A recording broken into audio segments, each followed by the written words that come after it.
Same dignitary is supposed to.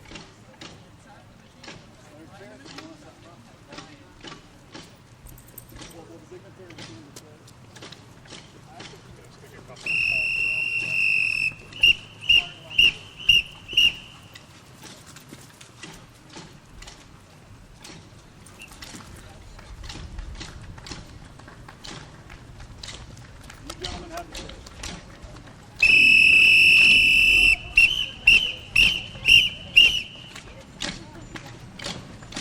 Troy, here or here? Why don't you go to the right? Okay.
My name is Troy Henke. I'm a member of VFW Post 872, and I have the honor of chairing and emceeing the Veterans Day Parade for 2022 this year.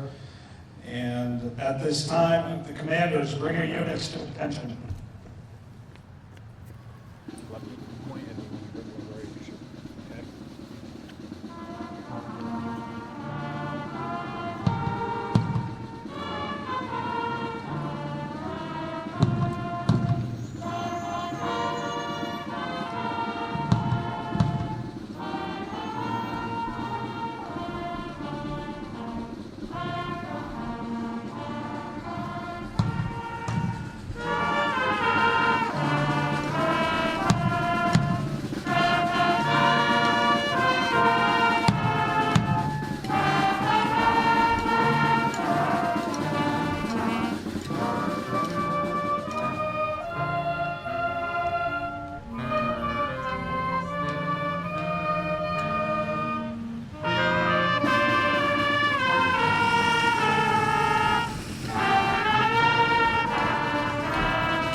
Those of you who have seats, please be seated.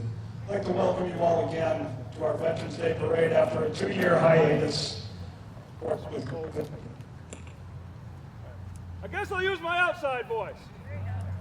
Welcome, everybody. After a 2-year hiatus because of COVID, and then, of course, the 250th parade last year, a little too much to do a parade, 2 parades back-to-back in 3 weeks, so we did a smaller ceremony. But it's good to see all of you here today without masks, when you could have had a day off, so I don't really need to tell you why you're here today.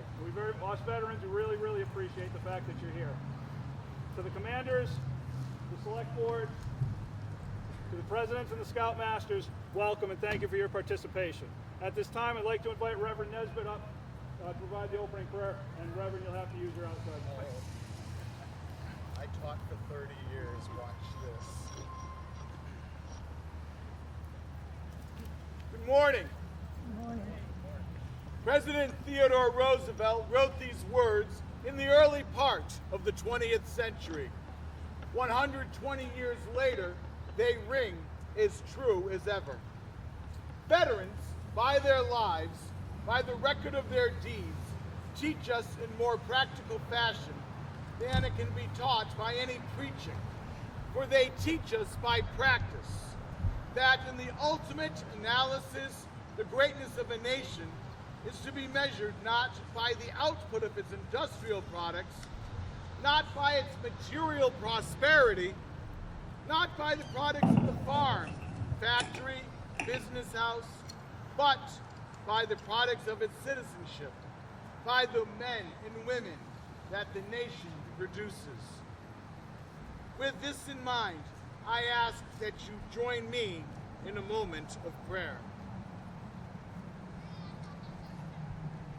O Holy One of many names, our strength and shield, we give you thanks for the devotion and courage of all those who have offered military service for this country, for those who have fought for freedom, for those who lay down their lives for others, for those who have borne suffering of mind or of body, for those who have brought their best gifts to times of need.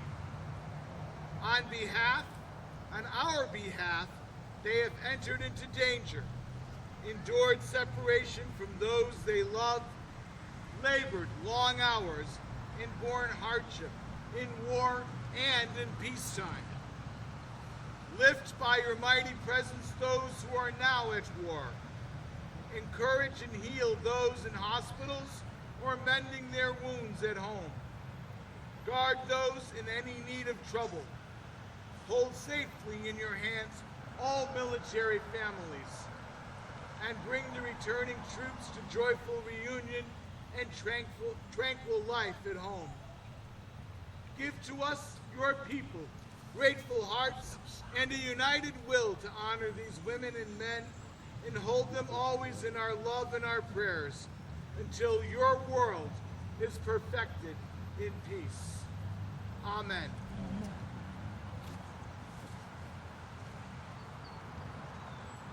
Let's try this again.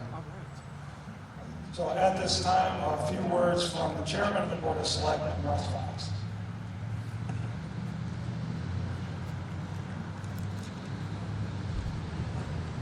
Is this working? Okay. On behalf of the Select Board, Mr. Moglen, Mr. Perone, and myself, welcome to today's Veterans Day ceremony. I'd like to thank all the participants for their efforts in putting together this important event, and a special recognition to our Gold Star mother, Shirley Odell. I also need to thank the many organizations and individuals who helped to redesign our town common to this beautiful display where we honor our veterans. As we know, Veterans Day began as Armistice Day to recognize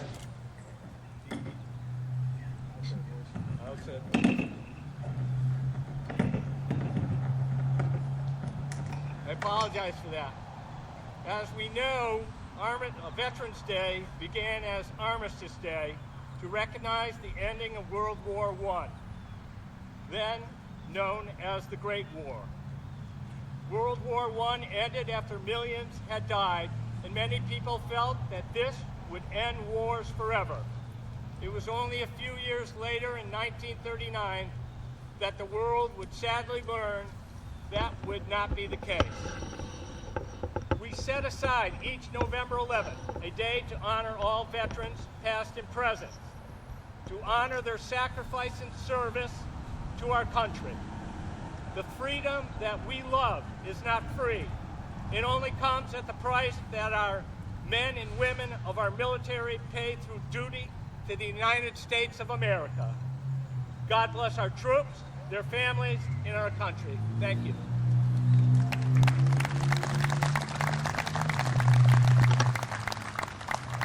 Thank you, Russ. And we're privileged this year to have our recently re-elected State Representative Nick Baldiga joining us as well for a few words.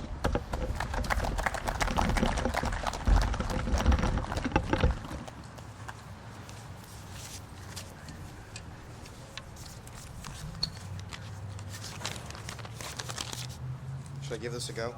No? Good morning? No? Good morning, everybody. It's great to be here with you and honor our veterans on this Veterans Day. Thank you, Troy, and all your veterans who put this on this morning. Thank you for all you do. I'd like to recognize several of the organizations that were so crucial in redesigning our Veterans Memorial Green here in Southwick. I'd like to recognize the Southwick Civic Fund, the Southwick Lions, the Southwick Rotary Club, the 250th Anniversary Committee for all the work you did into this. In Tynick Landscaping, you made this look amazing. I was recently told that there are 919 tulips that were planted here for each and every one of the names that are on our memorial. So thank you all for doing that, and I'd like to...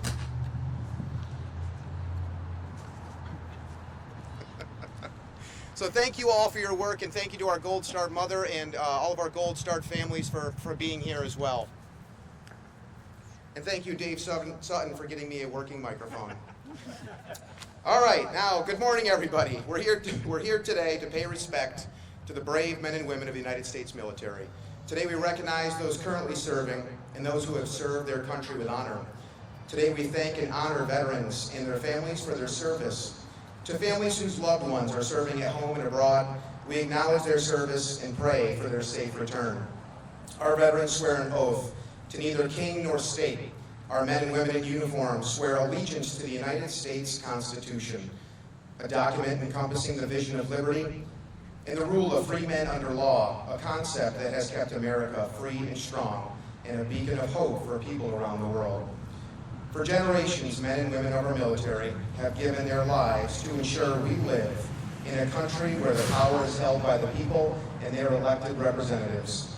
Their commitment to our country has protected our freedoms. Because of the men and women in our military, we can sleep peacefully at night and wake to unlimited possibilities. Because of our veterans, we live freely while working toward a prosperous tomorrow. So let us here today remember the words given by then Commander-in-Chief of the Continental Army, George Washington, as he advised his veterans in his 1783 farewell orders to the armies of the United States. Of these tense psychological dynamics they would face once separated from military service, he urged them to view their service as one rung of experience on the ladder of their personal identity, and so to direct their energies into industrial, commercial, and agriculture pursuits as to, quote, prove themselves not less virtuous and useful as citizens than they were preserving and victorious as soldiers. Today we reaffirm that we will never forget your service to our country, and we offer our sincerest gratitude. May God bless our veterans, and may God bless the United States of America.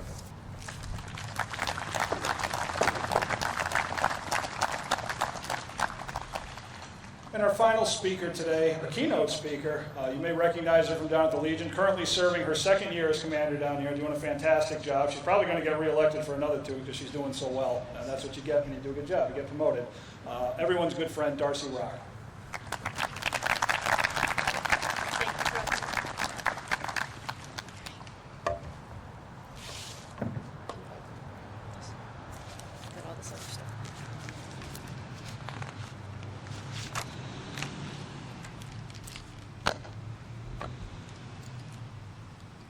Thank you. Good morning, everyone. It's great to see all of you out here today. All us veterans come from all parts of the nation. We come from all walks of life. We're men, women, we're fathers, we're mothers, we're sons, and we're daughters. We're rich, we're poor, or somewhere in between. We're diverse, we're unique. We've deployed overseas. We've been to Iraq and Afghanistan. We've fought wildfires across our nation. We've responded to hurricane relief. All of us in the military are citizen soldiers and airmen. We're volunteers. We're all veterans. We are gathered to celebrate what I consider to be one of our three most important holidays. On Memorial Day, we honor those who lost their lives in service to our country. On Independence Day, we celebrate the birth of our great nation. And today, on Veterans Day, we honor those among us who fought and are still fighting to preserve our way of life. For 247 years, the men and women of the United States Armed Forces have answered the nation's call, beginning in the spring of 1775 on the Lexington Green, right here in our great state. On that day, Captain Jonas Parker and 75 Minutemen stood to face over 600 hardened British regulars, beginning a proud tradition of service with honor. Since then, generations have worn the uniform, earning our freedom, abolishing slavery, and defending the free nations of the world from the domination by Nazi Germany and Imperial Japan. They resisted the expansion of communism during the Cold War and the wars in Korea and Vietnam. It was our veterans who fought for these things. They paid the price, and we enjoy the benefits of this every day. Freedom of religion, freedom of speech, the right to assemble, freedom from unreasonable search and seizure, the right to due process, and the freedom from the denial of these rights because of a race. We owe them everything. Today, our service members have fought many contingency operations overseas, from Iraq, Afghanistan, Horn of Africa, as we fight to overcome an enemy that isn't a single nation, but an ideology that seeks to end our way of life. It is important to note that the services rendered by the men and women of our armed forces goes beyond fighting our nation's wars. They protected our citizens at home as well, flying air patrols since September 11th, mobilizing the support for natural disasters here at home. Thousands of guardsmen from all around the country provided relief for the Gulf Coast region after multiple hurricanes. In the Commonwealth, Guard soldiers and airmen were called to post life and property during the blizzard of 1978. The airport security missions in 2001. I could go on and on with naming events that we've covered and helped over the decades. The people we honor today defend our homeland and travel to distant lands with a simple notion that all peoples and all nations have the right to liberty and security. Many went off to war never to see their home again, and in the last century alone, over 425,000 Americans have been killed in combat. Beyond each of those deaths is an American family in mourning. We cannot express our family's sorrow, their family's sorrow, a loss that can never be replaced, but must always be remembered and appreciated by those of us who enjoy the freedom because of it. Thanks to their ingenuity and sheer tenacity, however, the vast majority of our service members did and do return home. Though they overcame, they lost many friends who served beside them in the jungles, deserts, pastures, and cities where they earned our freedom. Veterans are our link to the past and our connection to those we have lost. Our veterans continue to serve their country and community, each in their own way. We have generals that have been in Massachusetts that have gone on to do great things. We have airmen that have done great things in our community. Every day in America, veterans are making significant contributions in our communities. Emergency medicine is enhanced by the experienced surgeons who first learned to save lives in combat hospitals. Our airlines are staffed with the thousands of pilots who earn their wings in service to our country. Many of our police and firefighters are veterans who served as military police or firemen. War is a terrible thing, however. It forever changes the people who fight it. Our veterans overcame tremendous obstacles, losing many friends who served beside them along the way. They often left home as boys and girls, returning as men and women older than their years, tested by conflict and wizened by war. Rather than return with bitterness and despair, however, our veterans raised families, pursued professions, and built America into the great nation it is today. The veterans here with us today are our link to the past and our connection with those we have lost. Today, I must say that I am very proud to have served with the young men and women of Massachusetts and our nation who have responded to call after September 11th. We've watched thousands of soldiers and airmen deploy overseas. They are the finest people to be around anywhere. I say to the veterans from other wars who are here with us today that today's service members have learned the lessons you have taught them. Whenever we speak of our young men and women in uniform, I marvel at their motivation, their enthusiasm, their courage. Sometimes I wonder where their spirit comes from, but I realize that it comes from the ideals and values in which they were lovingly raised by parents, grandparents, aunts, uncles. Perhaps the greatest legacies of our veterans are the values and ideals that were taught to their children and are carried on today. I also marvel at the service members' families and their unwavering support of their loved ones who are in harm's way. But the families sacrifice too. They might not carry the rifle, but they carry other burdens. They endure financial hardships.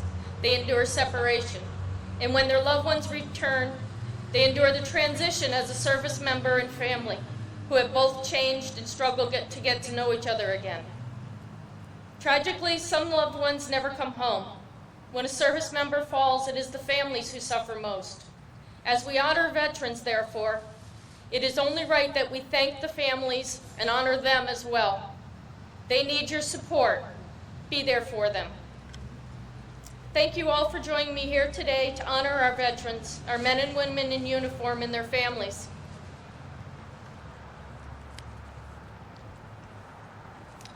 To you, the veterans here with us today, and those who could not be with us because they never came home, I can only say thank you.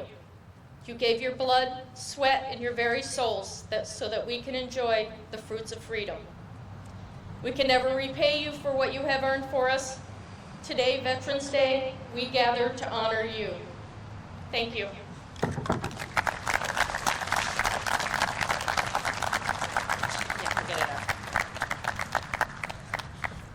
Thank you very much, Darcy. Just one note, Darcy is actually one of 4 people I can think of off the top of my head who are on both sides of the new monument, having served in both Iraq and Afghanistan. Only 4 people, 4 veterans from the town.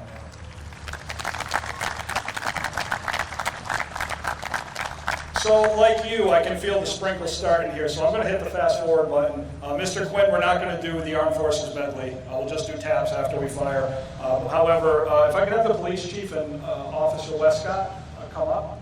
We have a presentation to make to the police department made by our past Post Commander George Fedora.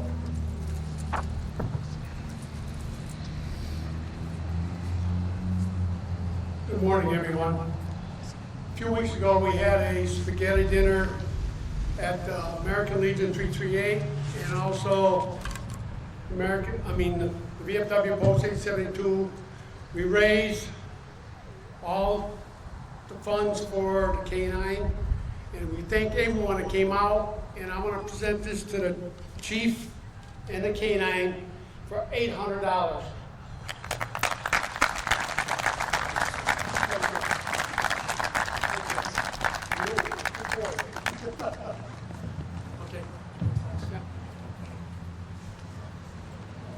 Give George a second to get back.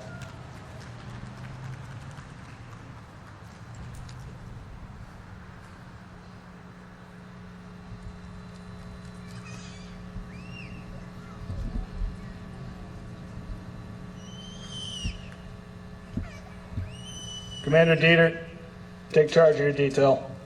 Company, attention! Present force! Ready? Aim! Fire! Fire! Fire! Present force!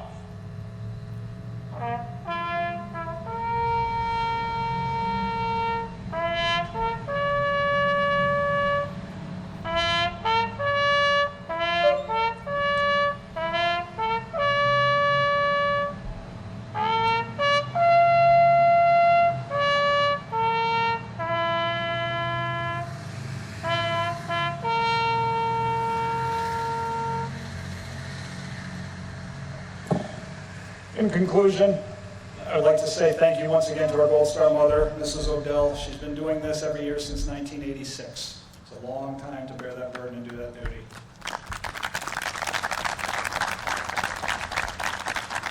And it always does me good to see her placing a wreath on the monument that we can finally put her daughter on that we just put up 2 years ago.